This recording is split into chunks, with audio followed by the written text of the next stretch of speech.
Welcome back to Season 3 of How to Smash the Motherhood Penalty. This podcast is brought to you 100% by Works for Everyone, which is my business, Emma McLean.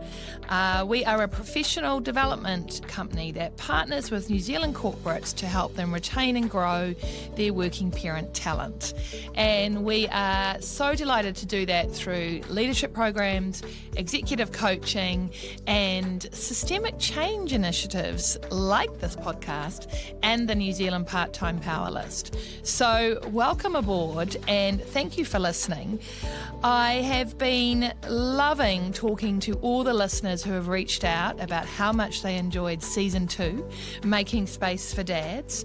And in this season, we're going to continue to mix it up. We've got some fantastic interviews coming up, all having the motherhood penalty at its heart, because we still need to talk about this. If you have enjoyed the podcast, please make sure you subscribe to it. Subscriptions don't cost anything, but it just means that you'll be the very first to know about the new episode that comes out. And if you are interested in more working parent content, come and follow me on Instagram, Works for Everyone. I often post working parent hints and tips and also video clips of these interviews. But enough about me. Back to my guests. See you soon.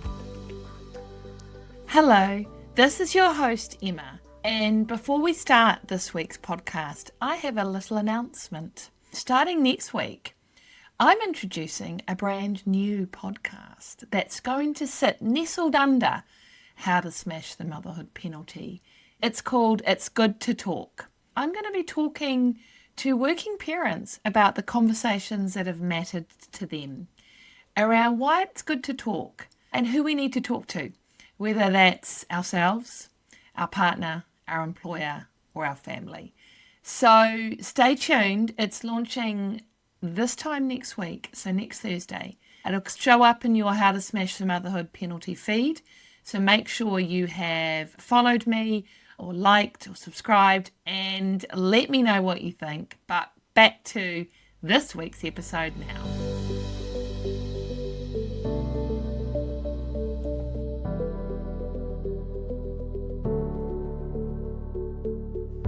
Hello, it's your friend Emma, and today I am delighted to have Victoria Crockford with me. I'm going to get Victoria to introduce herself because she wears many, many hats.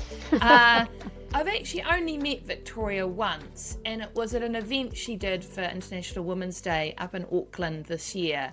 And when I heard her talk, and she talked when she was wearing her hat at the Aotearoa Coalition to End Women's Homelessness. And when I heard Victoria talk, it just really, it was profound. It was profound because, I might almost start crying now. Mainly because, we're crying already. I mean, what's going on? No, it was profound for me because it's a lot of why I do this work, is that, you know, in my mind, when I look at how our society is structured, and I know everyone is different, but women do a lot of unpaid work in this world, globally, and in Aotearoa New Zealand. And despite how hard women work in low-paid jobs and in unpaid jobs, there is an increasing amount of women in this beautiful country that I live in that are experiencing insecurity around housing, particularly as they get older, over 50, over 60. And it just breaks my heart because it's not like, because we might talk about some of the myths associated with women's homelessness, but it just broke my heart, and I knew I needed to talk to her, and I hugely admire her because she does a lot of different things for her mahi, and she's a mum. And so enough of my crying. And I would just like to say, welcome, Victoria, and please introduce yourself in whatever way you'd like to. Oh, thank you so much, Emma, and thank you for having me. I think I might work backwards, which is also kind of like centre outwards for me.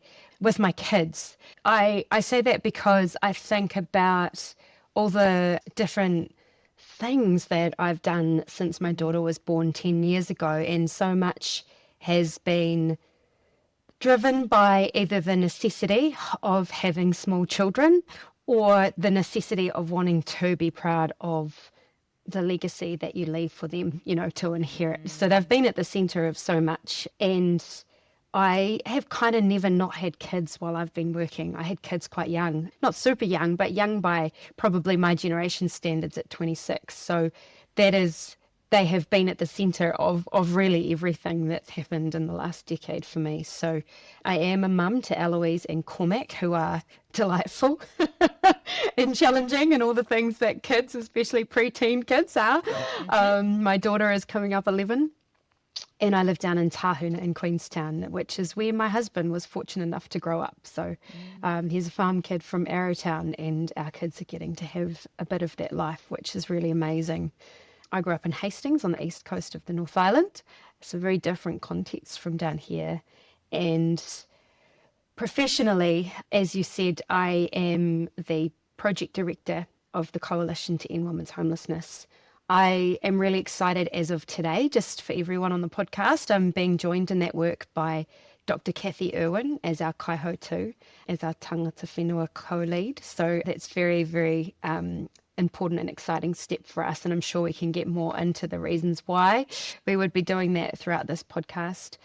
But that work is 2 years old, that project, and it is a genuine coalition. I do some of the kind of hands-on work, but I am steered, looked after, and mentored beautifully by the rest of the coalition, which is Helen Robinson, the Auckland City Missioner, Jill Hawkey, who leads Christchurch Methodist Mission, Carolyn Herewini, who leads the Porirua Māori Women's Refuge, Te Whare Te Ake Wahine Refuge, and Jo Cribb, who chairs the Wellington Homeless Women's Trust, which has Te Whare Nukunoa, women's only transitional housing in the CBD. So pretty, wahine toa, pretty powerful collective there. And the reason we got together and started this thing was I was previously the chief executive at Community Housing Aotearoa, and we saw even then individually and then increasingly together that there was a huge gap in this work. So I'm sure we'll come to that as well. So outside of that work, so I'm also the director of HEFT, which is nationwide actually communications and government relations consultancy based in Wellington and down here in Queenstown. And we do a lot of work in advocacy, so advocating to government, membership organisations who have, a really wide-ranging base of members all around the country, businesses as well, trying to tell their story better and get their voices heard. And then I guess my third hat is in the creative space. So I'm the chair of Arts Access Aotearoa, which is a wonderful organisation. We just turned 30 on Tuesday. Wow. It was very exciting. We were at Government House, which was all very fancy. The wonderful Governor General is our patron, and Arts Access is all about increasing accessibility to the arts for disabled artists and audiences. So we do work in both areas, and we also run arts and corrections programs and look after the practitioners delivering those programs in terms of their professional development. So actually a really significant crossover with the work that we do at the Coalition to End Women's Homelessness about reconnection with culture and also pathways to employment for people exiting corrections as well, which is all tied up in them finding a home once they leave corrections. And then the final piece of my puzzle, and it's actually one of the original pieces, I'm a geography grad, so I'm a total earth sciences nerd, and my significant professional background has actually been in the energy sector, and I think a lot about climate change, and I am on my council's climate and biodiversity reference group, and it's a really cool group of people that the council appointed at the behest of the mayor to steward or kaitiaki the climate and biodiversity action plan for the region. So as far as we know, we are the only ones in the country, and it just means that there's really amazing expert oversight of the climate action plan that the council's rolling out. So I get to sit alongside like world-renowned archaeologists and climate scientists and biodiversity experts and just like soak up knowledge. Basically, I'm there because I know energy, but you know what? I learn a lot every single day. So that's me. Wow. Well, I do need to give that a little bit of silence because that's a lot. And when I hear you say, well, my kids are at the center of my world and what I'm Mm, doing is trying to mm. create something that's leaving a legacy for them. In my humble opinion, you are well on your way to doing that. And so thank you for your service and all the hats you wear because that's incredible and beautiful. What a gift. What a gift you are giving to our country. So thank Thank you you, for Ma. that. And Oh, you're welcome. if anyone out there who is a business person and needs to bring their voice to the world, get in touch with Victoria because with her heft hat, she will be able to help you with that. This is not an ad. Absolutely. And with my arts access hat, I promise you huge bouts of creativity. Yeah, exactly. Thank you for sharing that. There's a lot of recent stuff. We're recording this on August the 4th, and just recently, there's been a lot of data around homelessness in New Zealand and how it's increased and the impact on reducing emergency housing and all this kind of stuff. I wonder if we could just sharpen the lens up a bit, and if you could just kind of help the listeners to understand some key facts, particularly about women's homelessness or women's housing insecurity. Like, what do we know about that right now? Yeah, thank you, Emma. A segue into one of my favourite topics, which is data and evidence and our lack thereof in lots of areas actually in this country. So women's homelessness right now, what we know to be true for a fact based on Census 2023 data and Statistics New Zealand analysis of that data, as well as our own research, Ngā Ara Ki Te Kāinga, which we published late last year, is that there are 57,000 women experiencing homelessness in this country at this very moment, a little over 50%. So men being the other 50% in terms of gender, with a small amount of people in the last census identifying as rainbow, which was the first time we had that option in the census.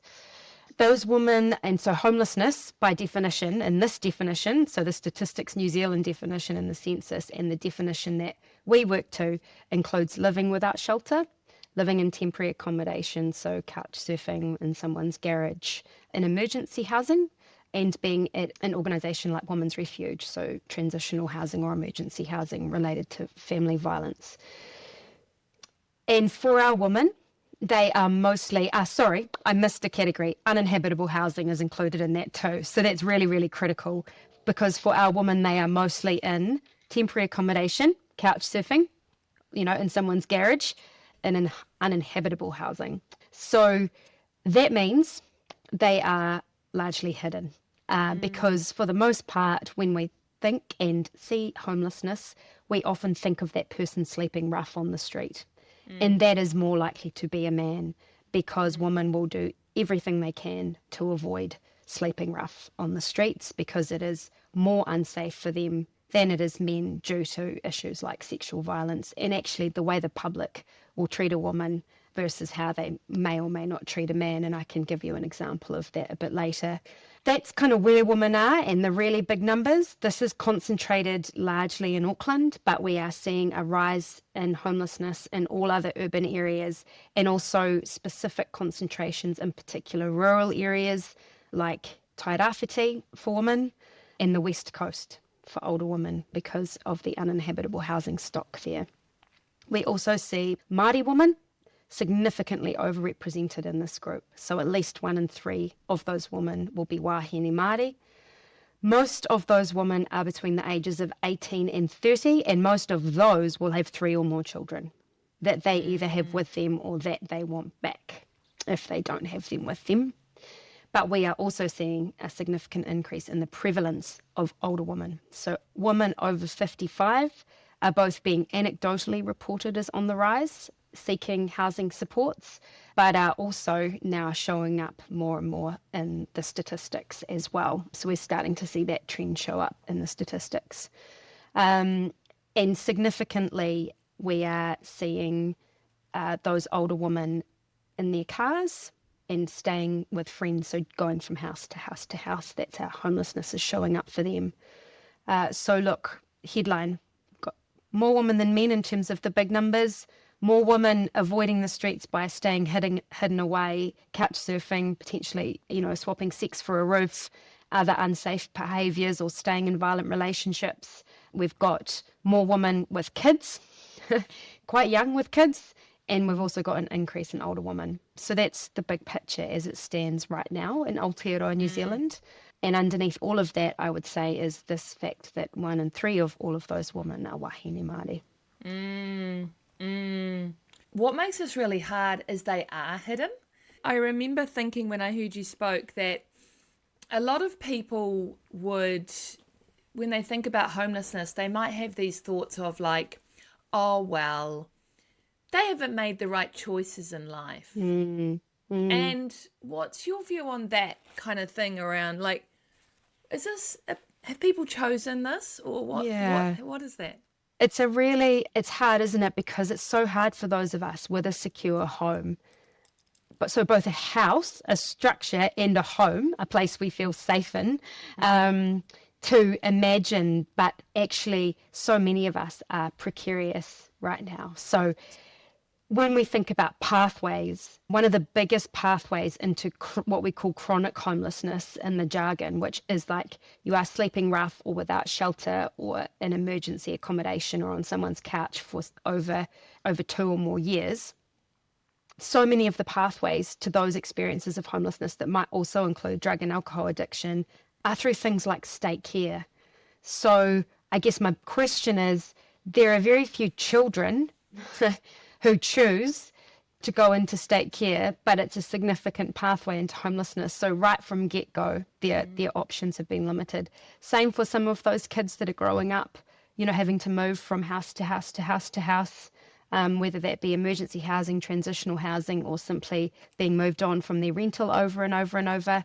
We know that experience of being uprooted and not having security in the form of a home is a significant factor in people experiencing homelessness later in life.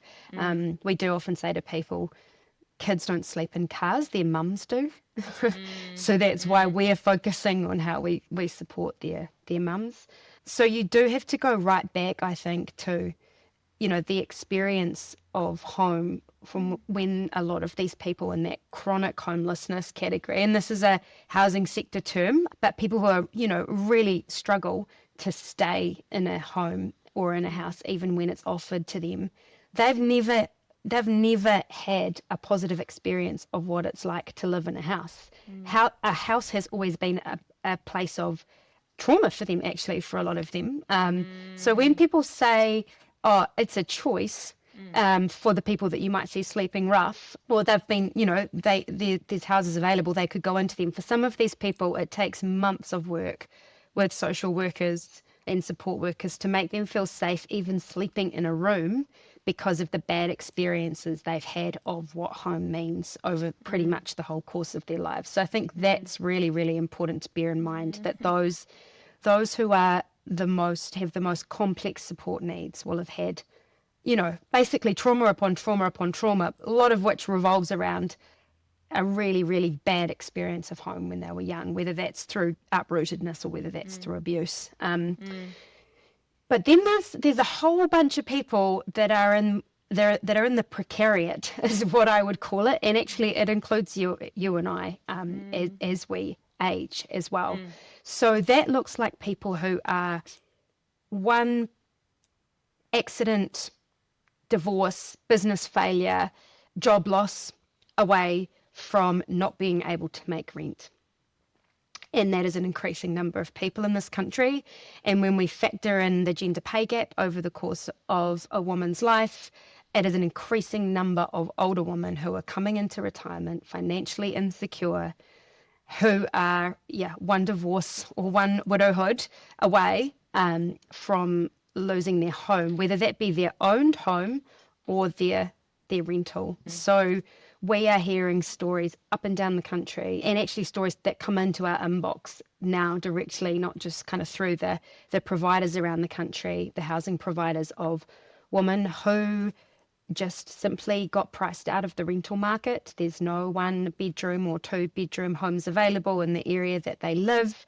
There are no affordable housing options for them as they age. The retirement village model is pretty much it, and they are left completely without any choices. So in that situation, to say that it is someone's choice, there are literally no physical structural choices for houses for that group of people at the number required, at the accessibility required, and at the affordability required anywhere in the country. So I would say to people who think that they are secure, in the system that we've got, none of us actually, particularly as we're aging and particularly if we're women, is actually very secure at all.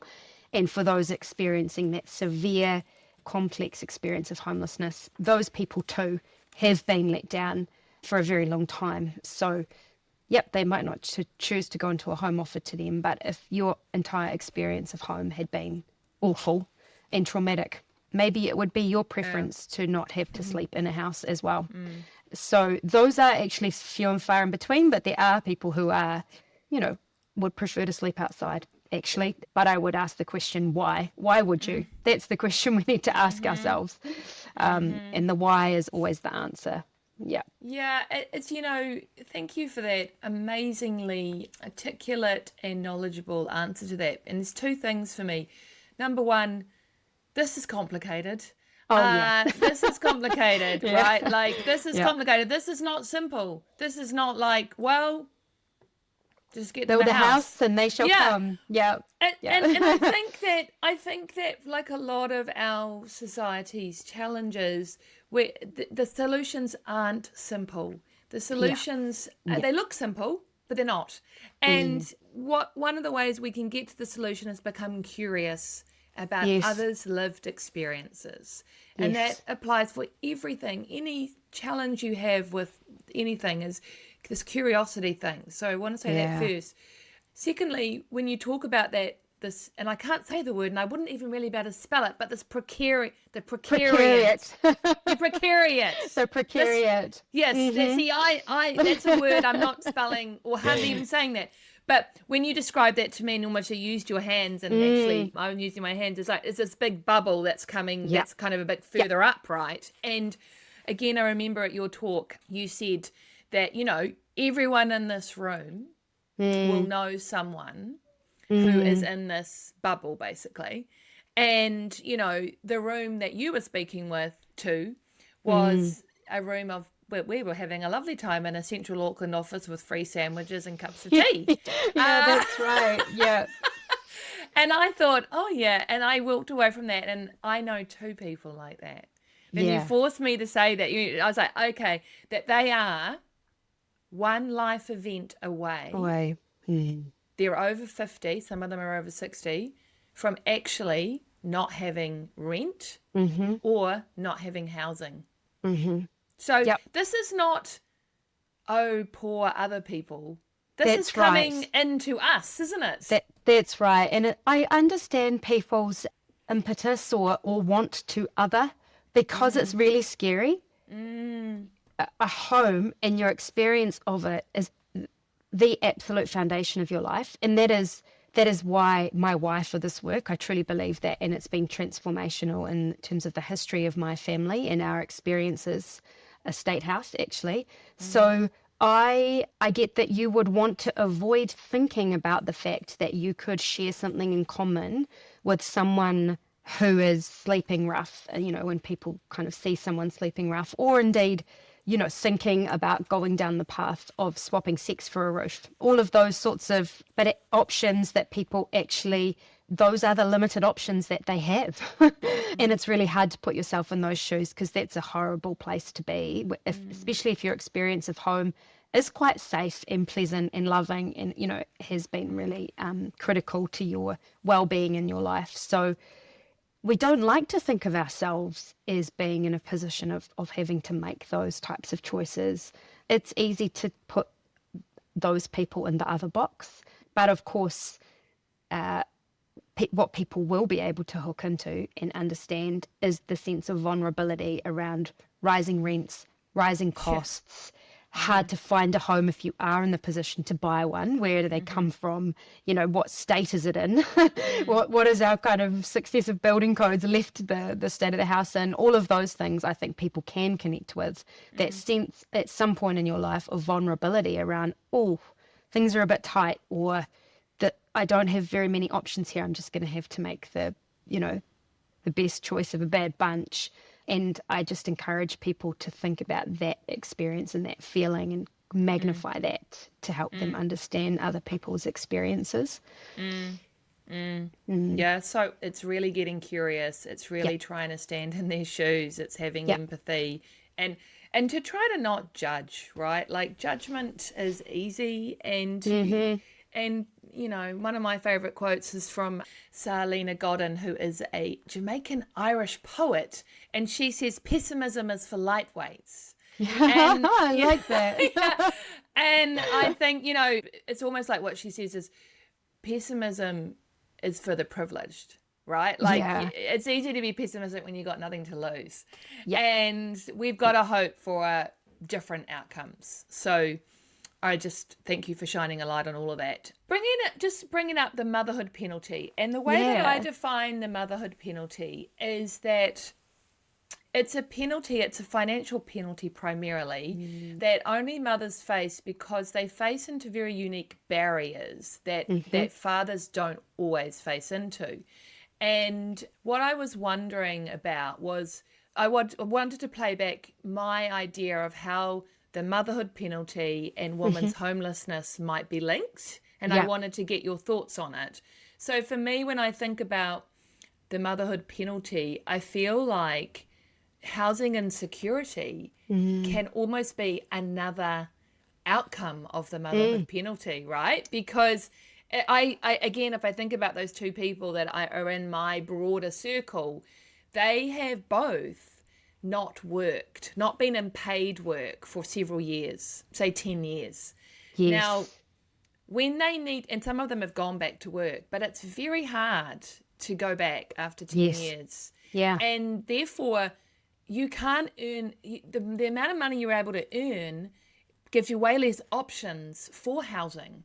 And so if you lose a partner or you have a massive accident or something happens with your child, you can be very quickly tipped in, all because you prioritized caring for your children. Yes. That would be how I link them. I mean, how would you link? What do you think? I think for this precariat, yes, absolutely. I fully agree with that.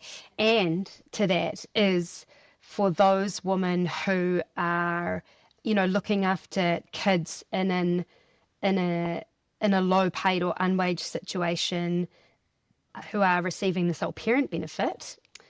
The way that benefit is set up is actually holding people in poverty, because it's never enough for you to actually use it as a launch pad into something different. So the research we did showed that women are receiving the sole parent benefit, something at like 5 times the rate more than men. So women experiencing homelessness, the kind of cohort we were looking at, are receiving the sole parent benefit, significantly. The graphs went like this, more than men. And what that said to us is that they are the primary caregivers. There are more women experiencing homelessness who are also primary caregivers by a significant amount. And I think that there is a motherhood penalty as well. So even when you are potentially your only income is the sole parent benefit and you are experiencing deep housing insecurity, you are still experiencing a motherhood penalty on that basis. So it's happening for a really wide range of people in the housing, if you think about the connection to housing, because trust me, there is no way you can launch yourself into something new and different and potentially more financially rewarding with the sole parent benefit as your basis for doing that. It barely covers needs, let alone aspirations. I mean, I don't really know what to say, right? Because I'm trying to think about that person who's on a sole parent benefit, has got 3 children, and you talk about launching yourself into something new. I mean, I don't even know how you do that. I mean, just from a confidence mindset. I mean, Fair. the other thing, and again, if you're listening to this, get curious about this stuff. Sign up to. I signed up to Victoria's mailing list actually, and I went to an event that was the Auckland City Mission run where I heard Helen Robinson speak and some other people, and it was very, very interesting. And I remember, because I think getting curious about what other people's lived experience is, it's just an epic thing to do for your life. And I remember ages ago in my old life, I used to be in the advertising industry.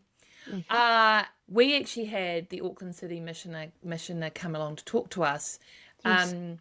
This was ages ago. And I remember they did a big study, and the study was entitled, Being Poor is Expensive.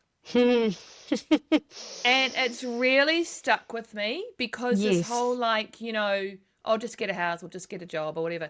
It's really hard when you don't have any transport because it costs you twice as much to get to a job interview on a bus. And then they don't turn up. And then you've got childcare. And so, again, I think if everyone just gets curious about what it is like to be in these different life experiences, it will be good for everyone. Oh, we talk about this all the time because if I put my climate hat on at the same time as my housing hat, there was this big thing related to a previous policy around, I think it was a Labour government policy around reduced bus fares. And I think it was a really good thing overall. But there was a bit of chat around like how it would help people that the community housing sector would look after. And we had this conversation that went like, actually, most of these people are doing shift work and they need the public transport to be super reliable because they are on the clock like for the minute and they need it to be safe and it's not at night. So they'd rather drive their own vehicle and they're moving every 3 months because they're going from transitional house to transitional house because there is no available affordable rental stock. So that means that their transport needs are moving every 3 months and there's no public system that moves with them. So, we kind of tried to explain all the ways that people are locked into private car ownership. And whilst it seemed really great and it could be an intervention for those experiencing poverty, for the most part, for the people that we worked with, it was just an inaccessible option. So you're right, when you start kind of inquiring and asking the why questions, you get to something a lot deeper. And I think the point you made there, poverty is expensive. And your question around aspiration and confidence. In our research that we did, we wove together data with women's stories and so much aspiration came out of that. Yes, really hard stories to read about people's lives, but also we asked the woman that we interviewed, can you describe what home would mean or feels like to you? And everyone just talked about so many warm images of safety and comfort and hanging out with their family and friends. People talked about being able to put their feet up and relax. And there was so much shared aspiration that we all have, actually. And I think that there was so much power in that because it regrounded us as a coalition too. And this is what we're doing this for, so that someone could sit in their own lounge and put their feet up and feel safe. That is the aspiration that we want for people who don't have that choice right now.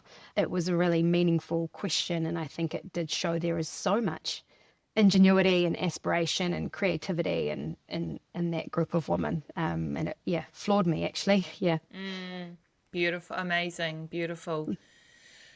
If people are listening to this, Victoria, and they want to find out more or they want to support, what's a good action for them to take? What can they do that might help to reduce women's homelessness? What are some things that we could do? Yeah, this is a really good question, and I've not always answered it very well because my work is so caught up in the policy and funding and research, but actually lately I've been thinking about it and thinking about my own local context. So if you're out there and you're a landlord and you've got the choice between, a couple and a solo mum with kids, please take a chance on the solo mum with kids. We heard a lot of stories of discrimination throughout our research, particularly young Māori women saying, I think actually I didn't look as good on paper as some of the other applicants because I'm young and I'm Māori and I've got a few kids. But if you're out there, like please consider taking a chance on single mums with their kids, because that's a really big way that you could actually physically, have an impact on someone's life. I think for us as individuals, where our massive call to action is that we have gender analysis across all our housing policies and kind of funding strategies in the social services sector, because at the moment we don't even break down a lot of our housing data by gender. So we don't have a gender lens over any of the strategic policy settings in housing at the moment. So if you are in a position of influence in the policy sector and you're listening to this, I would absolutely encourage you to read our research. We've also got a policy briefing that we're going to pop up on our website.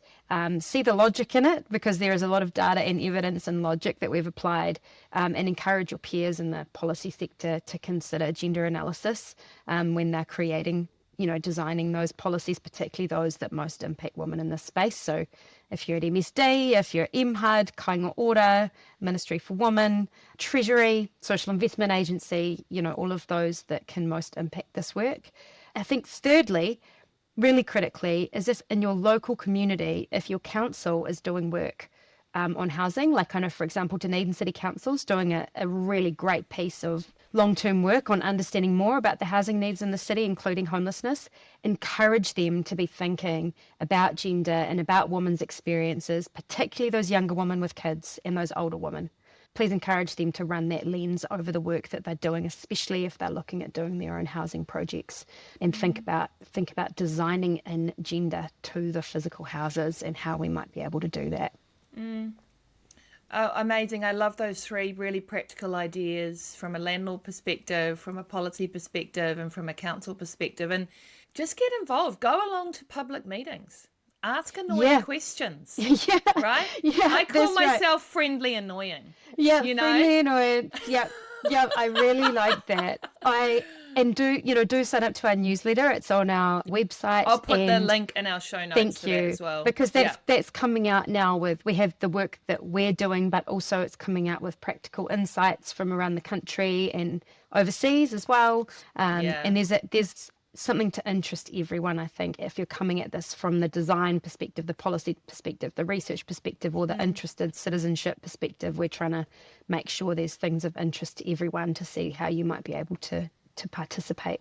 Yeah. I love that. I would recommend that, because I've actually learned a lot through signing up to that email. And as I say, there are often little events you could go to. There are often webinars you can go to. Yep, so you don't even have to leave the comfort of your own home. That's exactly right, to engage with the work. That's exactly right. As a final question, yes. And you can answer this in whatever way you'd like to answer it, because it is a magic wand, okay? Ooh. So I'm going to give you a magic wand, and you can use it for one thing which you think would actually do the biggest to smash this thing called the motherhood penalty. And really the penalty exists because, not that I'm going to influence your answer by telling you all this information, but as by we actually live in a society that doesn't value caregiving. Yeah. And for so many reasons we know that to be true. It is not paid. And what is paid is valued in our society. And you can hate on that, or you can just accept that's what it is, because that's where we live, right? But we don't live in a society that values caregiving. And I believe that is a primary reason why we don't really value children. We don't value parents. We don't value caregiving. And I believe that's a big reason why we have the motherhood penalty. Yep. But if I gave you a magic wand, what would you use it? What do you think is going to have the biggest impact? I would transform the way we financially support parents in the first 3 years of their children's lives. And I would absolutely transform and elevate the way that we offer paid parental leave. So I'm going to be really selfish here and use my own experience. So when I had my son, who's 8, I did not qualify for paid parental leave because I hadn't worked enough hours in the previous year. So I was contracting. I was doing what I needed to do to be able to look after my toddler and be pregnant and just survive, honestly. And by the time I got to applying for paid parental leave, I didn't meet the threshold. And some of that is on me, but I equally think it was a system that is designed at the moment to be really difficult for those who are not in paid employment and working through this process with their employer.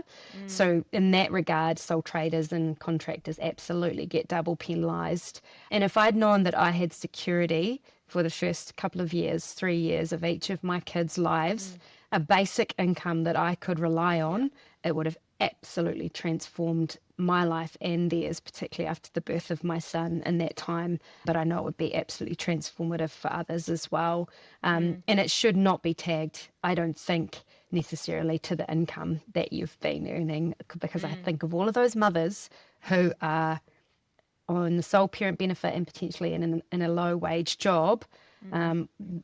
They should be receiving a level of parental support in those early days that is commensurate with the work that they do, not the previous employment that they've had.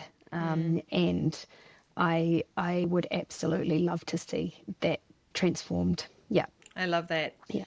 Can I come and live in that world when you get me Yeah, please. Can I go back to 2014? I was going to say, I can't, when my son was born. I can't even have any more babies, and I want to have another baby now. But I mean, what would our society look like if we did look after parents in the first 3 years? People could breathe financially. Yeah. Imagine it. Yeah. Imagine it. Yeah. I mean, a big influence on my work was Celia Lashley, and one of the things I never met Celia. I wasn't lucky enough to meet her. I'm going to cry again. But one of the things I remember from her is she, in her, more recent years, she started focusing on mothers, but also she started focusing on couples who were in domestic violence sort of situations, and also supporting mothers in prison. And her quote that I always remember is, "Look after the mothers." Yeah. Look after the mothers. Like, what if we looked after right? them? Yeah. The house of humanity. Yeah. And what if we looked after the mothers, and I guess that's why I do this work, because I work with mums and dads, but I think the answer to looking after mums, looking after our planet, looking after our country is actually is all about supporting parents, supporting mums to actually be able to be caregivers, because that's the most important job in the world, and it's so under-resourced, not recognised. And so I'm going to come and live in your magic wand land, and particularly because you live in Queenstown, I'm definitely coming to live here. Yeah, it is quite magical today, it must be said. I can see some snow on mountains and things, so we can live by the lake and be financially secure. Yeah. Good. I think it sounds perfect. I think all women, when they get to a certain age, they say to their friends, if it all doesn't work out, we're all just going to start a big commune together. I've got several friends I'm already doing that with. Well, I tell you what, then your next step is to reform the way that you're able to own multiply held titles on land. We'll work on that for you, and then you're really going to be set up. Yeah, that feels like a whole other podcast. Thank you so much, Victoria. You're welcome. Thank you for your time, because you've got a lot. You are doing a lot. So I really value that. And I just want to say thank you for bringing a voice to the podcast that I haven't brought before, and that I hope a lot of our listeners have. It's been illuminating for them. It's helped them to be curious. And I don't work with people in the massive challenges that you have described. I work with different people predominantly. But I think we need to get curious about all the people that live in our beautiful country, and how we might support everybody. Thank you so much for that. Thank you for your mahi. Thank you for doing all the work that you do.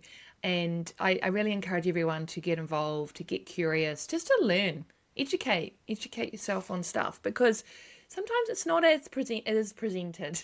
So I just want to say thank you very much. Oh, you're so welcome. Thank you for having me. And I just want to give a vote of thanks to the Financial Services Council who hosted that that International Women's Day event, because it did allow this conversation to go into a space where it might not be otherwise. And they were really proactive in supporting that. So I just wanted to thank them for that, because we wouldn't have met otherwise, possibly. And also, I think it opened up conversations for people who, who are thinking about big picture things like the KiwiSaver settings, and that's really, really important. So, yeah. I think I acknowledge that. So, Prue Tyler and Tracy Cross from ETC Empower Women, they are very cool legends that we need to support. And I love that. Yeah, we got to start talking about different things. We got to include everyone, and this stuff is complicated. So, thank you very much, Victoria. You are so welcome, Emma. Go well. This podcast was funded by Works for Everyone, a business that is dedicated to supporting working parents and to smashing the motherhood penalty. If this is also your jam, let's stay connected. We're on Facebook and Instagram. Just look for us, Works for Everyone. And if you want more information on how we help businesses put a care wrap around their employees, check us out on worksforeveryone.co.nz. Or if none of these work for you, in the weekends you can find me, Emma McLean, the founder of Works for Everyone, in the queue at Pack and Save Royal Oak or Kmart St Luke's. Onwards!